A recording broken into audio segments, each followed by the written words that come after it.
दोस्तों नमस्कार, welcome back to Dreamland competitive classes. दोस्तों जो मेरा मिशन 1000 प्रीवियस क्वेश्चन का जो सीरीज चल रहा है उस सीरीज का ये 12th एपिसोड है और ये जो मैं 12th वीडियो लेक्चर लेकर के आ रहा हूं इसमें जस्ट इस वीडियो के पहले मैं वर्ब का एक छोटा सा एपिसोड डाला हूं। ये वर्ब का 3rd वीडियो लेक्चर है वो। तो आप एक काम करें कि आपको उस वर्ब का 3rd वीडियो लेक्चर पूरी तरह देख लें और उसी वीडियो लेक्चर से रिलेटेड ये सारा क्वेश्चंस है। और मैं बता दूं कि ये क्वेश्चन 2018 के स्टाफ सिलेक्शन कमीशन के combined higher secondary level examination यानी CHSL में पूछा हुआ ये क्वेश्चन है। दोस्तों मैं आपको एक आज जो मैं बताने जा रहा हूं तो बहुत ही बेहतरीन चीज आपको बता रहा हूं कि आपको मुझे क्वेश्चन कुछ भी नहीं पता है, आपको क्वेश्चन कुछ भी नहीं पता है, मैं नहीं जानता हूं कि पर्टिकुलर वर्ड का मीनिंग क्या होता है, लेकिन फिर भी इस क्वेश्चन को मैं सोल्व करूंगा। और ऐसे में लगातार एपिसोड लेकर के आ रहा हूं जिसमें सिर्फ ऑप्शन से देख करके क्वेश्चन सोल्व कर लेंगे, सिर्फ ऑप्शन से देख करके। यानी जो मैं वीडियो लेक्चर पढ़ाया हूं अप्रोक्सीमेटली 20 to 30 मिनट्स का वीडियो लेक्चर है और आप एक बार जरूर उसको देख लेंगे क्योंकि वह वीडियो लेक्चर से सिर्फ हम ऑप्शन के सहारे ये पूरे 2018 के एग्जाम का अप्रोक्सीमेटली 40% ग्रामर सेक्शन का सॉल्यूशन मैं करवा रहा हूं। ठीक है, तो चलिए आज शुरू करते हैं। अब मैं आपको आज वीडियो आपके पास जो जा रहा है उसका थोड़ा सा मैं तरीका आपको बता दूं। आपके ऊपर में क्वेश्चन दिए हुए हैं, ठीक है ना। इस क्वेश्चन में देखिएगा कि जो क्वेश्चन में रेड इंक से लिखा हुआ है वही आपका उसी को इंप्रूव करना है और उसके बाद नीचे जो है ऑप्शन में दिए हुए हैं, ठीक है। अब उस क्वेश्चन और उस ऑप्शन को सहारा लेकर के हम इस क्वेश्चन को सोल्व करेंगे और बिना मीनिंग जाने हुए, बिना सेंटेंस का हिंदी पढ़े हुए हम इसे सॉल्व करेंगे, ठीक है। तो चलिए हम लोग शुरू करते हैं और आते हैं मेरा क्वेश्चन नंबर 111, ठीक है ना, 111। क्योंकि 110 तक मैं आपको बता चुका हूं, 11 एपिसोड आपके पास गया है, आज ये 10th एपिसोड है। और देखिए आपका जो बना हुआ क्वेश्चन है यही आपका क्वेश्चन है और इस क्वेश्चन को मैं सोल्व करवाऊंगा बट आपको क्वेश्चन ऊपर में दिखेगा, ठीक है। चलिए देखते हैं क्वेश्चन नंबर, आ जाइए 111 यानी 111 क्वेश्चन। देखिए ऊपर में क्वेश्चन क्या कह रहा है कि the diesel engines replaced the steam engines and the old first class coaches is replaced by cups in a corridor, ठीक है। देखिए उसमें जो रेड कलर है लगाया हुआ, यह जो रेड कलर है इज रिप्लेस्ड है, ठीक है ना। अब ये बताना है कि क्या वही इज रिप्लेस्ड जो है उसी का वह सही है या गलत है। अगर गलत है तो फिर ऑप्शन में आइए, ठीक है। तो चलिए सबसे पहले ध्यान रखिएगा कि वर्ब टू बी के बारे में मैंने आपको बताया था कि वर्ब टू बी के बाद या तो मेन वर्ब या तो वर्ब टू बी के बाद या तो मेन वर्ब का 4th फॉर्म आएंगे या मेन वर्ब का 3rd फॉर्म आएंगे। जब मेन वर्ब का 3rd फॉर्म आएंगे वर्ब टू बी के बाद तो याद रखिएगा कि ये पैसिव होता है, जैसा कि मैं एपिसोड में आपको बता चुका हूं, और ये एक्टिव हो जाएगा, ठीक है। अब जब हमको कुछ नहीं देखना है, सिर्फ ऑप्शन देखना है। इज रिप्लेस्ड है ना, इज रिप्लेस्ड है। फर्स्ट ऑप्शन आपका कह रहा है वॉज रिप्लेस्ड। देखिए ध्यान रखिएगा कि वॉज, सबसे पहले आइए सब्जेक्ट क्या है यहां पे, कोचेस। आप कह सकते हैं कि ये सब्जेक्ट मेरा प्लूरल है, इसका मतलब है कि इनके साथ आने वाला वर्ब भी क्या होगा, प्लूरल वर्ब होगा। क्लियर हो गया। अब देखिए कि प्लूरल वर्ब की जब बात करते हैं तो सबसे पहला ऊपर में ऑप्शन है इज रिप्लेस्ड। जो इज लिखा हुआ है क्या ये प्लूरल है कि सिंगुलर, सिंगुलर है, जबकि यहाँ पे मुझे चाहिए क्या वर्ब प्लूरल। अब चलते हैं हम ऑप्शन में। क्वेश्चन तो गलत हो गया, चलिए ऑप्शन में देखते हैं कि फर्स्ट ऑप्शन है वॉज रिप्लेस्ड। अगर मैं वॉज लिखता हूं तो फिर ये भी सेटिस्फाई नहीं करेगा, क्योंकि सब्जेक्ट प्लूरल है तो वर्ब भी प्लूरल होना चाहिए। चलिए ऑप्शन ए खत्म हो गया, ऑप्शन बी नो इंप्रूवमेंट है। चलिए ऑप्शन सी में चलते हैं, वर रिप्लेस्ड। चलिए सही बात है कि वर होगा, प्लूरल आएगा। अब आइए कि वर रिप्लेस्ड यानी वर प्लस V3, क्या देखिए तो कि वर्ब टू बी में कौन कौन आते हैं, is, am, are, was and were. इनके साथ मेन वर्ब का थर्ड फॉर्म, ये तो सही लग रहा है। अब जरा फोर्थ ऑप्शन को देख लेते हैं। फोर्थ ऑप्शन कह रहा है वर रिप्लेस यानी वर प्लस V1 है, होगा नहीं होगा, यानी फोर्थ ऑप्शन भी नहीं होगा, फर्स्ट ऑप्शन भी नहीं होगा, यानी थर्ड ऑप्शन आपका सही है। ठीक है ना। अब जब आते हैं कि सपोज इस क्वेश्चन में ये रहता कि आर रिप्लेस्ड, तब क्या करते आप, आर रिप्लेस्ड लगाते या वर रिप्लेस्ड लगा देते। सपोज मान लेते हैं कि क्वेश्चन में अगर ऑप्शन में अगर आर रिप्लेस्ड रहता तब आप क्या लगाते। ऐसे में आपको आंसर दे दिया, आपका आंसर कौन सा है, आंसर आपका सी है। ठीक है, लेकिन सपोज अगर ऑप्शन में एक ऑप्शन में ये भी रहता तब क्या करते, ये लगाते या ये लगाते, क्योंकि यहां पर भी वर्ब टू बी के बाद क्या है V3, यहां पर भी वर्ब टू बी के बाद V3 है, यानी दोनों ऑप्शन सेटिस्फाई कर रहा है। सब्जेक्ट है कोचेज प्लूरल, यहां भी प्लूरल और यहां भी प्लूरल, दोनों सिचुएशन सेटिस्फाई कर रहा है। अगर दोनों सिचुएशन सेटिस्फाई कर रहा है तो हमें ध्यान देना पड़ेगा कि इसमें दो सेंटेंस जुड़े हुए हैं, और ये मैं पहले बता चुका हूं कि अगर एक सेंटेंस पास्ट में हो तो दूसरी सेंटेंस की भी पास्ट में होने की संभावना बरकरार रहती है। ठीक है, अब देखिए इस क्वेश्चन के ऊपर में कह रहा है कि the diesel engine replaced the steam engine. Replaced, जो वर्ड वहां पे रिप्लेस्ड लिखा हुआ है ये V2 है।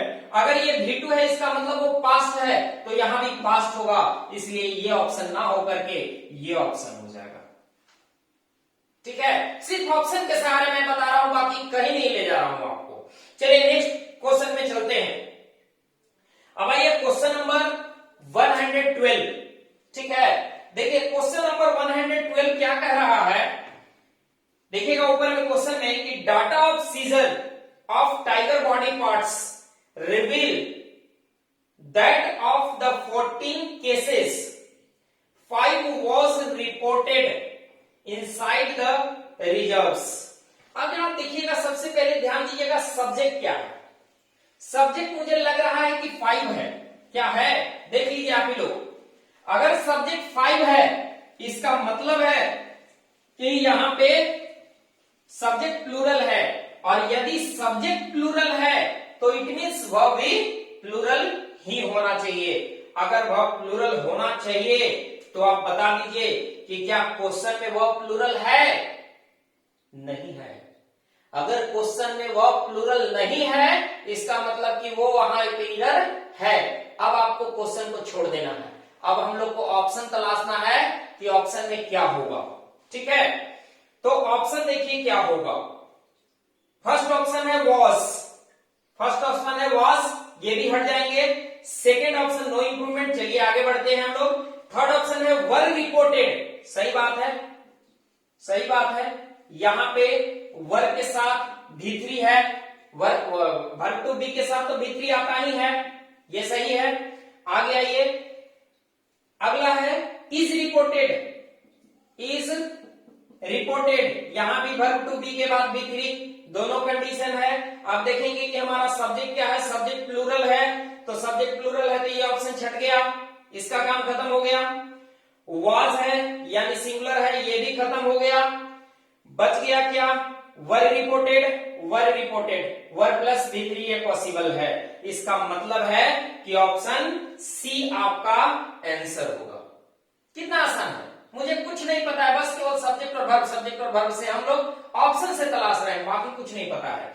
बट ये क्वेश्चन नंबर 112 में एक आपको पॉसिबिलिटी और मैं बताता हूं कि data of scissor of tiger body parts reveal, यहां जो रिवील शब्द लिखा हुआ है ना, ध्यान रखिएगा, कि ये जो रिवील शब्द लिखा हुआ है यहां पे रिवील प्लूरल है, क्योंकि हम आपको बताए हैं वर्ब के एपिसोड में कि वर्ब अपने मूल फॉर्म में प्लूरल होते हैं, उनका सिंगुलर बनाया जाता है।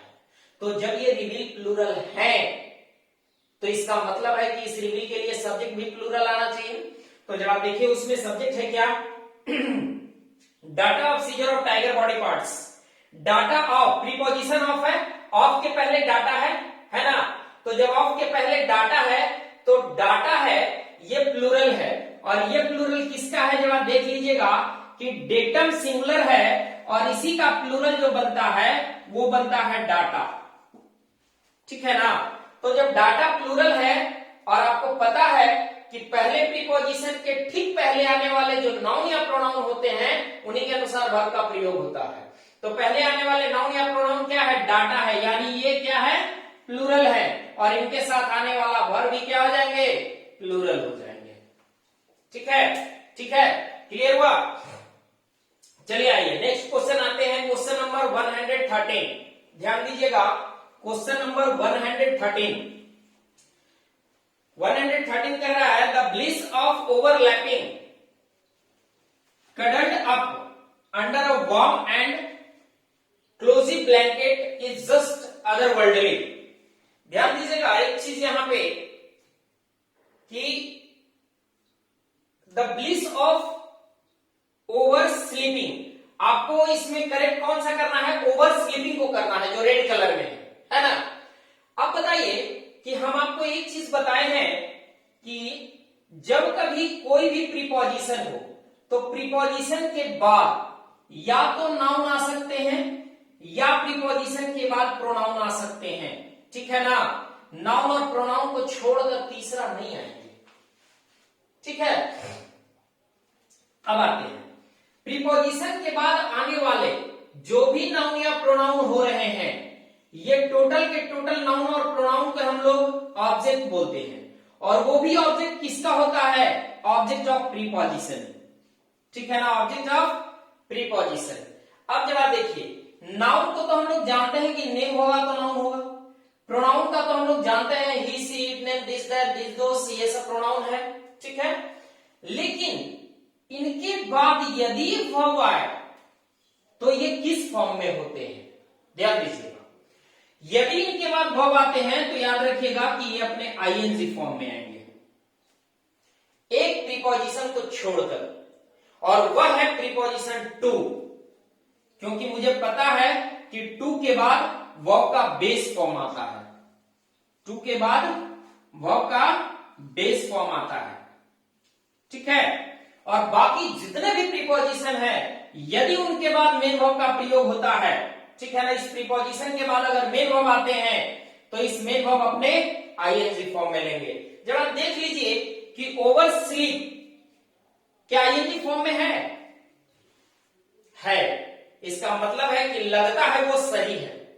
अब थोड़ा सा ऑप्शन भी हम लोग तलाश लेंगे। ऑप्शन ए कह रहा है ओवर स्लीप। अब देखिए कि प्रीपोजिशन के बाद ओवर स्लीप V1 हो जाएगा, तो प्रीपोजिशन के बाद V1 संभव नहीं है, आगे आइए। अगला है ओवर स्लीप्स V5, संभव नहीं है।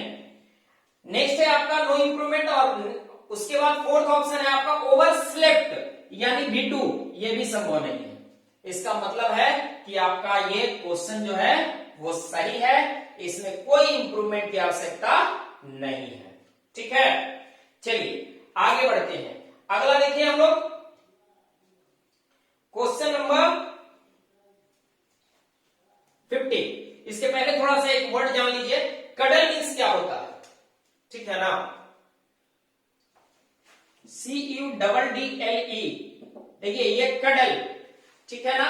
कडल का मतलब होता है बाहों में भरना, बाहों में भरना, स्पेशली प्यार और स्नेह जताने के लिए, समझे?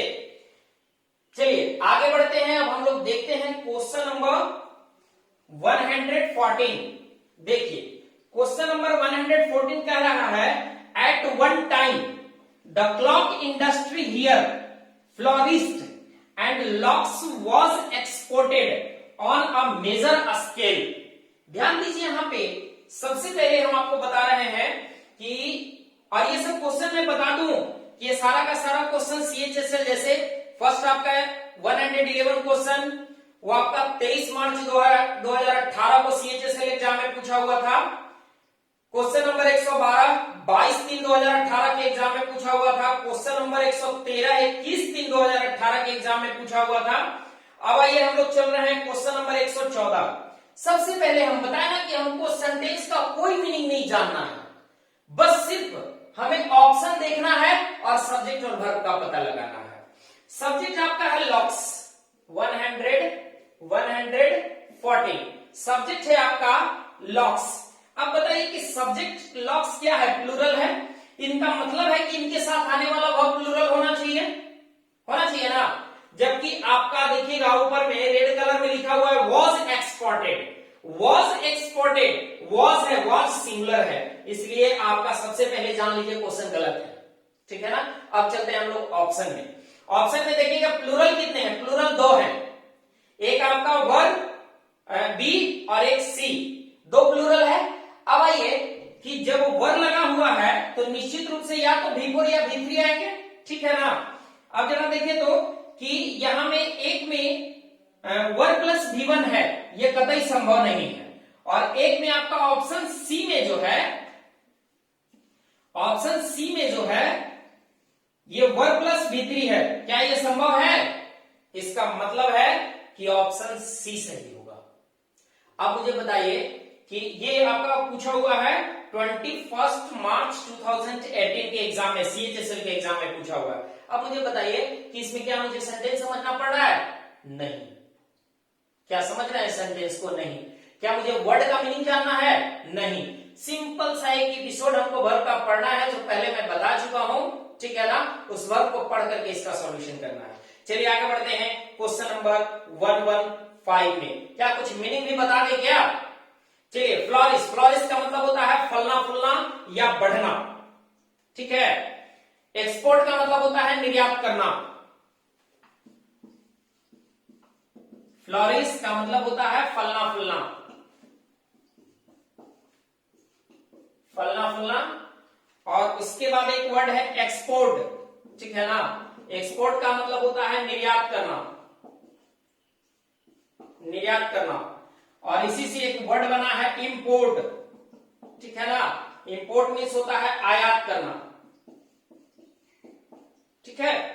ऐसे भी आपको बता दें कि पोर्ट का मतलब होता है बंदरगाह, एक्स मतलब बाहर, बंदरगाह से जो सामान बाहर भेजते हैं उसी को एक्सपोर्ट बोलते हैं। याद करने का एक थोड़ा सा तरीका आपको बता दिया।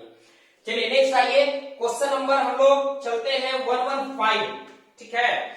देखिए, he has to develop self confidence, he has to develop, आपका करेक्शन जो है करना है, हैज टू डेवलप। ध्यान रखिएगा यहां पे जो क्वेश्चन कह रहा है, क्वेश्चन नंबर आपका 115, देखिए क्वेश्चन कह रहा है has to develop, he has to develop self confidence, so leave him alone. जरा देखिएगा, सबसे पहले आइए सब्जेक्ट देखते हैं। सब्जेक्ट क्या है? ही। आपको पता है ना कि ही थर्ड पर्सन सिंगुलर नंबर है, इसका मतलब है कि इसके साथ आने वाला वर्ब जो होगा वो सिंगुलर होगा ना। देखिए तो ये जो क्वेश्चन है, इस क्वेश्चन में वर्ब है हैज, ठीक है। जब हैज है की बात करते हैं तो हमारे जेहन में आती है verb to have. Verb to have के 3 मेंबर हैं, कौन कौन? एक है हैव, दूसरा है हैज, और थर्ड है हैड, ठीक है ना। देखिएगा उस एपिसोड में मैं आपको बताया हूं कि वर्ब टू हैव के बाद या तो मेन वर्ब का थर्ड फॉर्म आएंगे, ठीक है ना, या 2+V1 आएंगे, ठीक है ना। या तो मेन वर्ब का थर्ड फॉर्म आएंगे या 2+V1 आएंगे। हैज के बाद याद रखिएगा कि मेन वर्ब का फर्स्ट सेकंड फॉर्म ये सब नहीं आएंगे। अब आइए यहां पे क्वेश्चन में कह रहा है हैज टू डेवलप, यानी हैज प्लस 2+V1 है, और मुझे पता है कि वर्ब टू हैव में 2+V1 पॉसिबल है, हम कह सकते हैं कि ये सही हो सकता है ना। आगे आइए, अब जब आप ऑप्शन में देख लेते हैं, ऑप्शन क्या कहता है। ऑप्शन कह रहा है हैव टू डेवलप, हट गया। आर टू डेवलप, ये भी हट गया क्योंकि प्लूरल तो होगा नहीं, क्योंकि सब्जेक्ट सिंगुलर है और हैव और आर प्लूरल है। ए और बी ऑप्शन ऐसे ही छट गया। बाकी बचा ऑप्शन सी। सी ऑप्शन में क्या कह रहा है, हैज टू डेवलप, ये गलत है।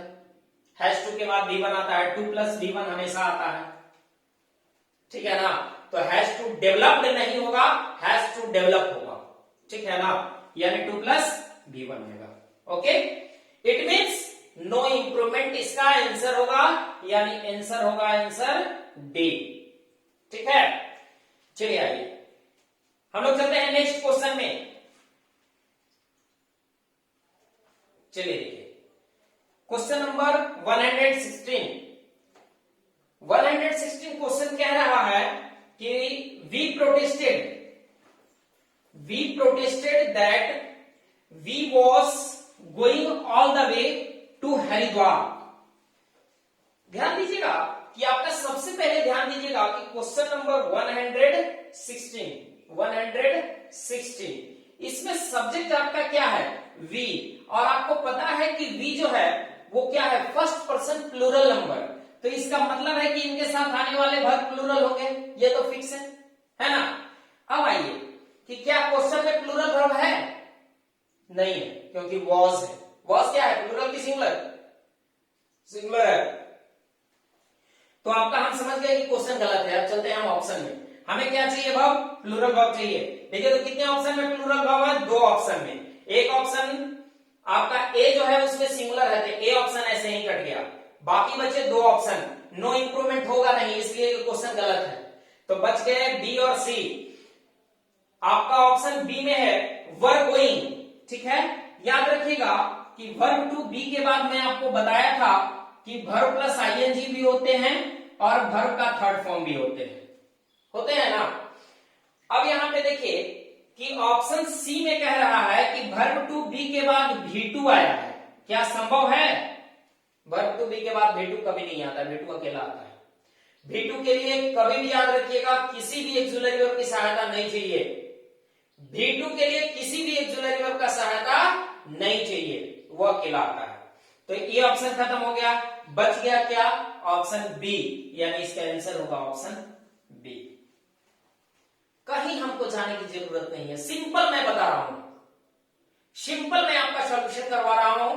आप सिर्फ ऑप्शन के सहारे और क्वेश्चन के सहारे सॉल्यूशन कर लीजिए। मुझे नहीं पता कि इस वर्ड का मीनिंग क्या होता है, मुझे नहीं पता कि इस पर्टिकुलर सेंटेंस का मीनिंग क्या होता है, ठीक है। चलिए तो मैं बता दूं, प्रोटेस्ट का मतलब होता है विरोध करना, ठीक है ना। कुछ वर्ड जो है साथ साथ हम लोग जानते चलेंगे। प्रोटेस्ट का मतलब होता है विरोध करना, ठीक है। चलिए आइए क्वेश्चन नंबर चलते हैं 117। They are giving something back to the planet that being defiled every day in 1,000 ways, ठीक है। अब जरा इसको देखिए कि इसका सॉल्यूशन क्या होगा। बीइंग डिफाइल्ड है ना, बीइंग डिफाइल्ड हो सकता है, ऐसा होता है। चलिए देखते हैं। तो आपका ध्यान दीजिएगा, इसमें क्या है कि इसमें आपका they are giving something back to the planet that, यहां पे रिलेटिव क्लाउज है। और रिलेटिव क्लॉज के बारे में मैं पिछले एपिसोड में मैं बताया भी हूं कि रिलेटिव क्लॉज क्या होते हैं। ध्यान दीजिएगा कि यहां पे कोई भी सब्जेक्ट या ऑब्जेक्ट की बात मैं कर रहा हूं, इसके बाद अगर कोई भी रिलेटिव प्रोनाउन आते हैं, ध्यान दीजिएगा, तो इस रिलेटिव प्रोनाउन के बाद आने वाला वर्ब, ठीक है, इस रिलेटिव प्रोनाउन के पहले आने वाले जो नाउन या प्रोनाउन होते हैं वही रिलेटिव प्रोनाउन का एंटीसीडेंट होता है, ठीक है ना। और यही एंटीसीडेंट के अनुसार ये वर्ब का प्रयोग होता है, ठीक है। अब यहां पे देखिए कि यहां पे कह रहा है बीइंग डिफाइंड की यहां पे कोई जरूरत नहीं है। अब ये क्यों जरूरत नहीं है और बीइंग क्यों यहां पे नहीं होगा, थोड़ा सा मैं आपको बताता हूं कि बीइंग का प्रयोग जो होता है वो सेंटेंस के फर्स्ट में होते हैं, और दो तरह से बीइंग का प्रयोग होता है जो लोग कंफ्यूज भी करते हैं, ये मैं आपको बताता हूं। देखिए हम लिखते हैं कि being a rainy days I couldn't go to market. क्या ये सेंटेंस सही है? क्या ये सेंटेंस सही है? सेंटेंस गलत है। एक और सेंटेंस लिखते हैं, being a teacher he being a teacher he teaches the students honestly। क्या ये सेंटेंस सही है? सही है। अब आप कह सकते हैं कि सर ये बताइए कि यह भी बीइंग से शुरू हुआ, इसको आपने गलत काट दिया, यह भी बीइंग से शुरू हुआ, इसको आपने सही किया, ऐसा क्यों? ठीक है, मैं बताता हूं। ये बार बार बच्चे कंफ्यूज करते हैं ऐसे सेक्शन में, और ये सेक्शन एग्जाम में प्रायः क्वेश्चन आते रहते हैं, और एसएससी के एग्जाम में तो मत पूछिए, कई बार पूछा हुआ ये क्वेश्चन है। ठीक है, तो इसको जांचने के लिए मैं आपको एक स्केल दे रहा हूं, ठीक है ना। इस स्केल को लगा दीजिएगा, एक थर्मामीटर दे रहा हूं, इस थर्मामीटर को लगा दीजिएगा। अगर फीवर मेजर हो गई तो सही है, अगर फीवर मेजर नहीं हुई तो फिर गलत हो जाएगा। वो स्केल क्या है, करना क्या है, आपको बता रहे हैं कि ये सेंटेंस में दूसरा जो सेंटेंस है, इस सेंटेंस में सब्जेक्ट क्या है? आई। ध्यान दीजिएगा, इस सेंटेंस में सब्जेक्ट क्या है? आई। हम क्या करेंगे कि यहां पे मेरा कोई सब्जेक्ट नहीं है ना, इस सब्जेक्ट को हम यहां लाएंगे, ठीक है ना। और ये बीइंग के जगह पे ध्यान देना है कि ये पास्ट है कि प्रेजेंट। कुडंट यानी पास्ट है, तो पास्ट है तो वॉज लगा दीजिए, ठीक है ना। अब इस सेंटेंस को सिर्फ पढ़िए, क्या कह रहा है? I was a rainy days, मैं बरसात का दिन था, मैं बरसात का दिन था। अटपटा नहीं लग रहा है? लग रहा है कि ये गलत है, ठीक है। अब ये सेट नहीं कर रहा है, जब नहीं कर रहा है तो गलत है।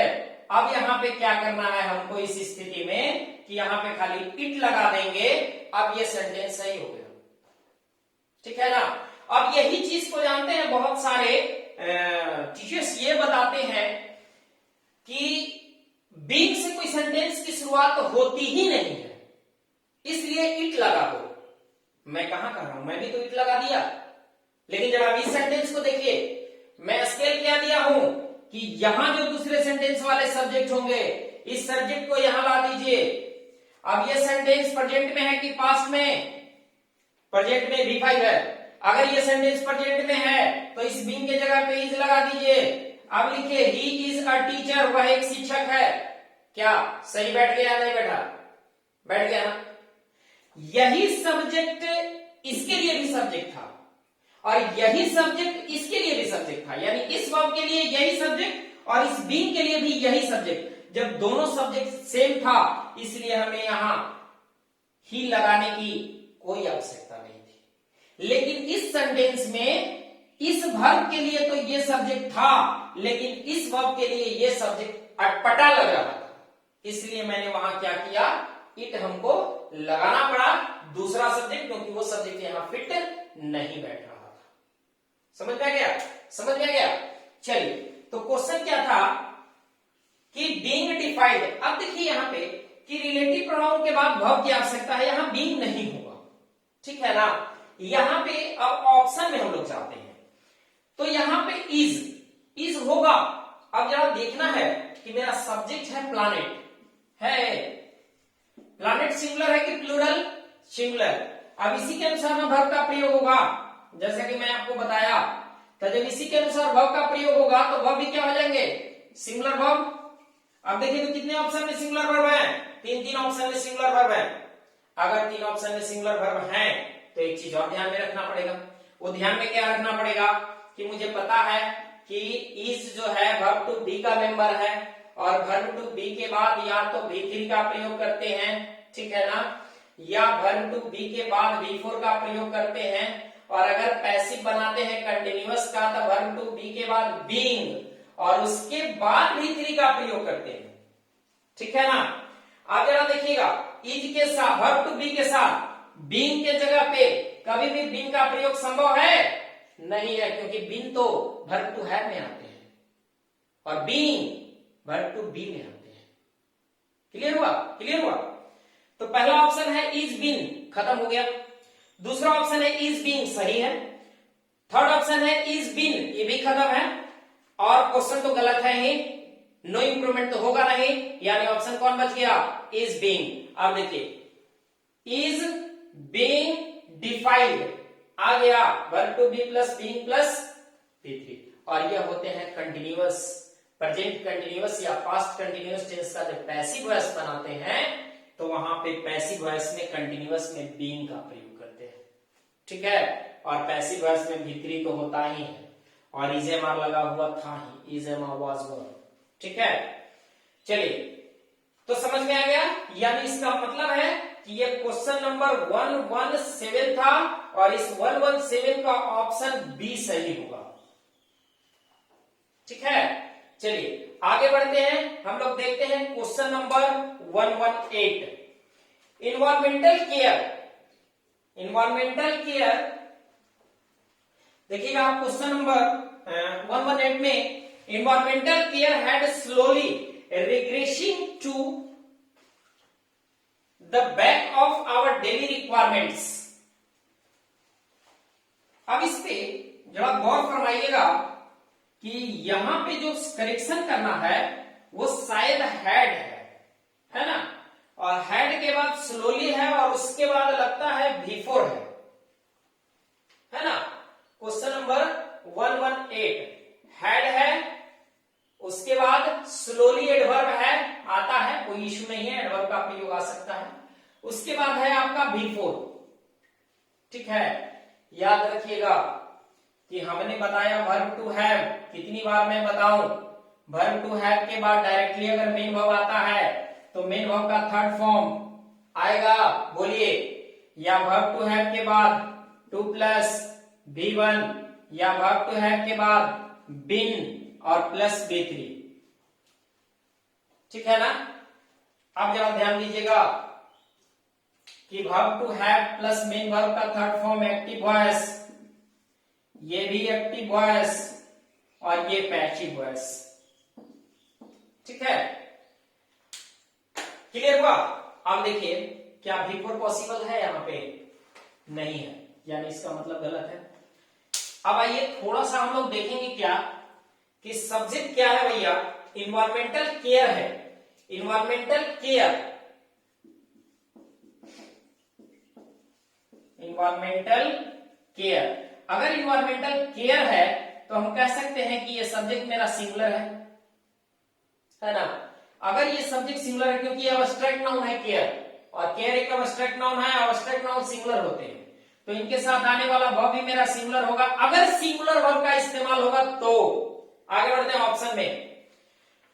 ऑप्शन कह रहा है इज, सही है, सिंगुलर वर्ब आ सकता है, आर नहीं आएगा, वर नहीं आएगा, नो इंप्रूवमेंट नहीं होगा, इसलिए कि V4 नहीं आएगा, यानी एकमात्र ऑप्शन कौन रह गया?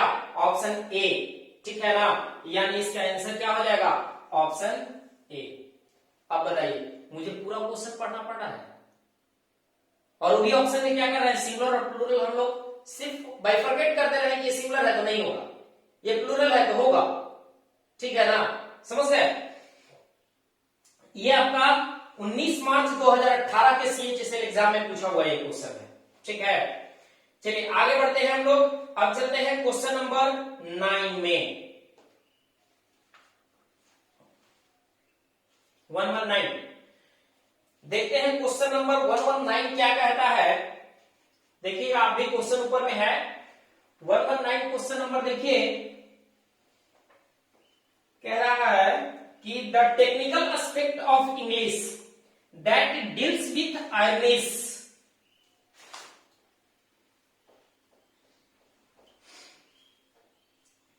सबसे पहले आइए, the technical aspect of English that deals with ironies has always intrigued my inquisitive mind. ठीक है ना। चलिए, एक वोकैबुलरी छूट गया, आप लिख लीजिए ऊपर वाले क्वेश्चन में रिग्रेस एक वर्ड है। ध्यान दीजिएगा, ये जो वर्ड है ना, स्लोली का मतलब तो आप लोग समझ रहे हैं कि स्लोली का मतलब होता है धीरे धीरे। ठीक है, तो रिग्रेस जो वर्ड है, रिग्रेस का मतलब होता है वापस आना या वापस लाना। वापस आना या वापस लाना या वापस करना या वापस होना, इस तरह का रिग्रेस वर्ड है। ठीक है, चलिए आइए क्वेश्चन नंबर 119 देखिए, कह रहा है कि the technical aspect of English that deals with ironies has always intrigued my inquisitive mind. सबसे पहले देखना है कि ये हैज किसके लिए आया है, इस हैज के लिए सब्जेक्ट कौन है। तो ध्यान दीजिए, मैं एक आपको बताया था पहले कि रिलेटिव क्लाउज के बारे में, कि रिलेटिव क्लाउज जस्ट आपका सब्जेक्ट के बाद भी आ सकता है। रिलेटिव क्लाउज, अगर रिलेटिव क्लाउज सब्जेक्ट के बाद आता है तो ध्यान देना है कि ये जो सब्जेक्ट रिलेटिव क्लाउज के बाद जो है, ये सेंटेंस वर्ब से शुरू होगा। ठीक है ना। यदि रिलेटिव क्लाउज का एंटीसीडेंट सब्जेक्ट हो तो रिलेटिव क्लाउज के बाद वर्ब आएंगे। आगे आइए, subject plus verb plus object और प्लस रिलेटिव क्लाउज।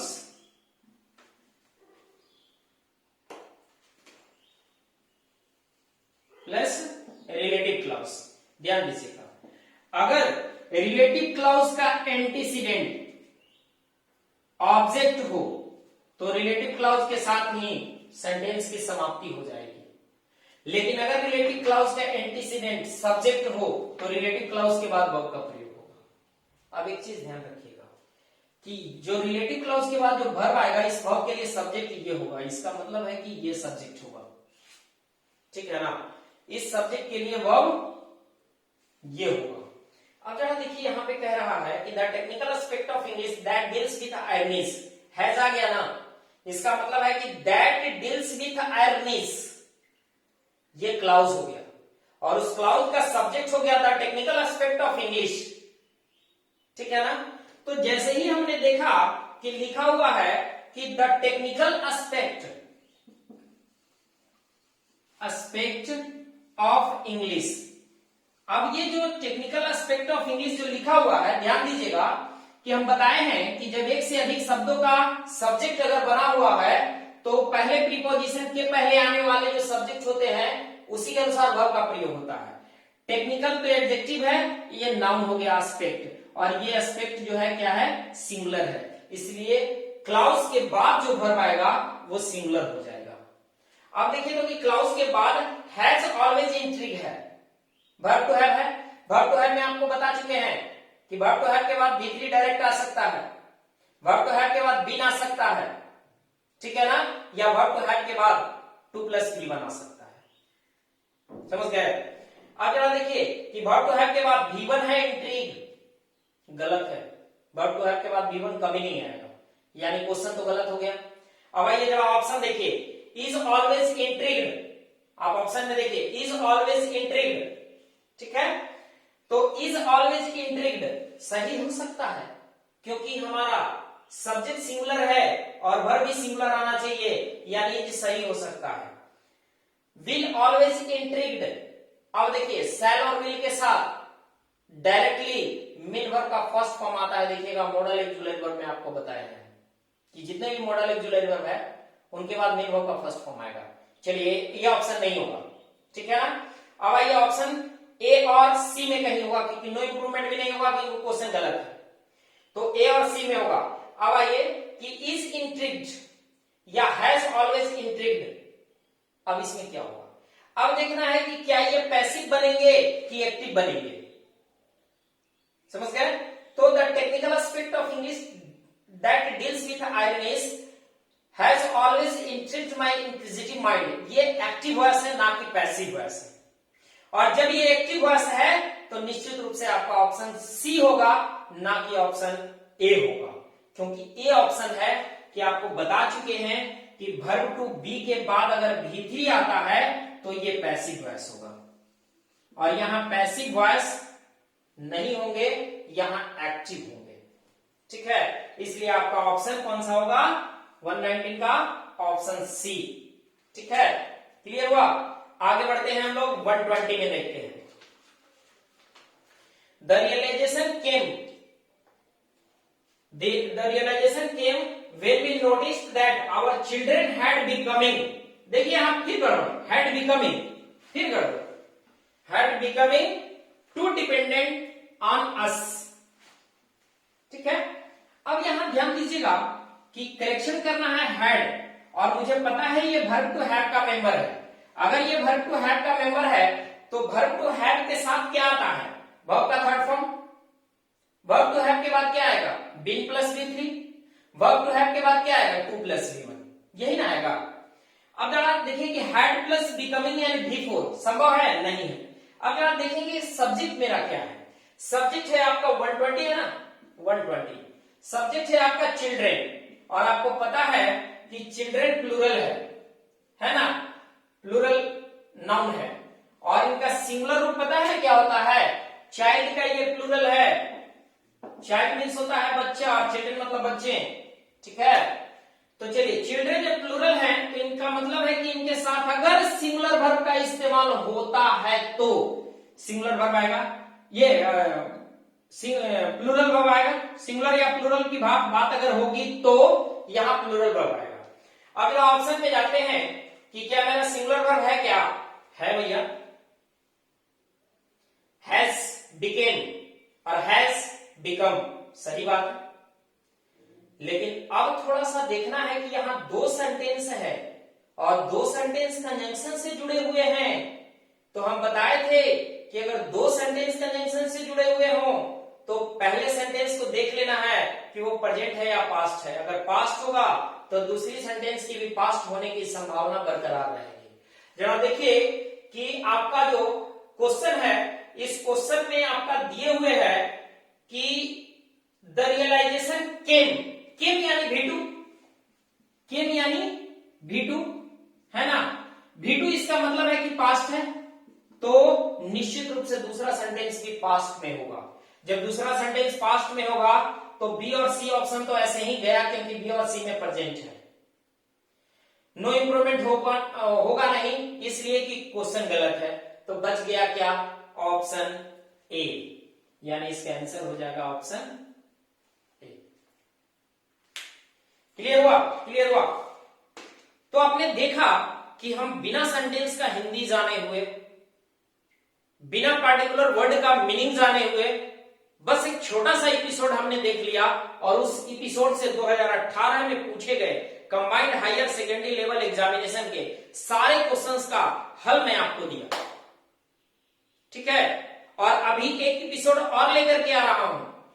और एक चीज और, अगर आप चाहते हैं कि सर पहले क्वेश्चन दे दीजिए, हम लोग उस एपिसोड को बना देंगे ऑप्शन से, तो आप मुझे कमेंट बॉक्स में लिखिएगा। मैं आपको उस एपिसोड का क्वेश्चन मैं आपको पहले दे दूंगा, और आप मुझे हल करके बताएंगे, तो फिर मैं आपको सॉल्यूशन करवा दूंगा। ठीक है, तो चलिए, thank you very much, best of luck.